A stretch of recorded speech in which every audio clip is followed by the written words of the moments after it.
Halo teman-teman, gimana kabarnya? Semoga selalu sehat ya. Nah, hari ini kita bakal ketemu lagi di mata kuliah Ekonomi Politik. Kali ini kita akan bahas tentang komodifikasi, spasialisasi, dan strukturasi oleh Vincent Mosco. Secara umum, ekonomi politik merupakan sebuah kajian menyangkut kontrol dan pertahanan dalam kehidupan sosial. Dalam pembahasan kita kali ini, ada 3 konsep utama yang ditawarkan oleh Mosco, yaitu komodifikasi, spasialisasi, dan strukturasi. Nah, kita lanjut ke chapter selanjutnya. Selanjutnya, kita mulai dari komodifikasi dulu ya. Menurut Mosco, komodifikasi adalah proses mengubah barang dan jasa termasuk komunikasi menjadi komoditas yang dinilai karena apa yang akan diberikan di pasar.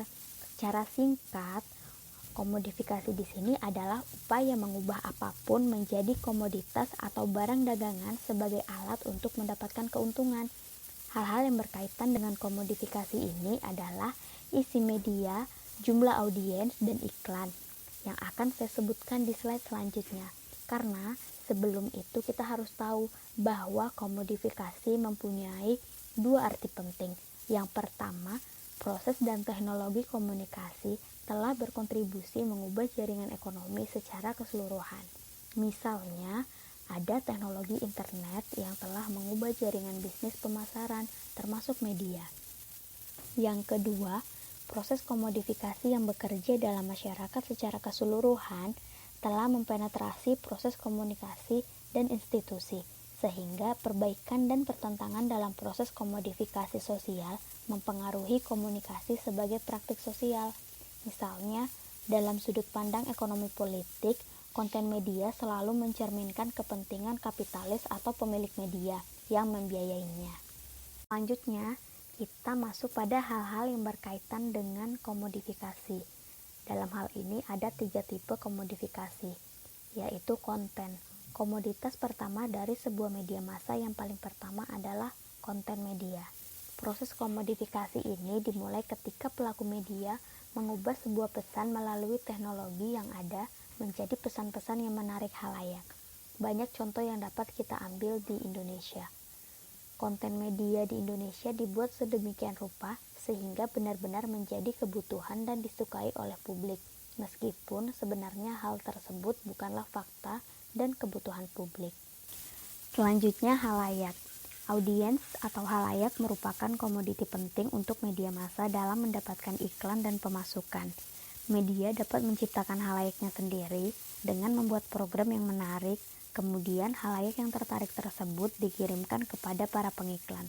Dengan demikian, pengiklan akan dapat mengetahui produk media mana yang dapat menjangkau khalayak sesuai dengan produknya. Sementara komodifikasi tenaga kerja biasanya dilakukan dalam bentuk pemanfaatan tenaga dan pikiran mereka secara optimal dengan cara mengkonstruksi pikiran mereka tentang bagaimana menyenangkannya bekerja dalam sebuah institusi, khususnya media massa, meskipun dengan gaji yang tak seharusnya. Selanjutnya, spasialisasi. Spasialisasi sendiri adalah proses mengatasi jarak, ruang, dan waktu, memetakan sejauh mana media mampu menyajikan produknya ke hadapan khalayak. Spasialisasi berkaitan dengan sejauh mana media mampu menyajikan produknya di depan para pembaca dalam batasan ruang dan waktu. Spasialisasi sendiri terdiri dari 2 jenis. Yang pertama adalah spasialisasi vertikal.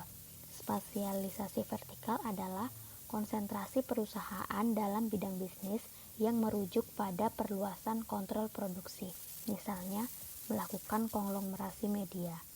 Sementara spasialisasi horizontal memperbesar perusahaan di luar bidang media, namun tetap dapat memperbesar perusahaan media tersebut, misalnya kolaborasi silang antara production house dan TV nasional.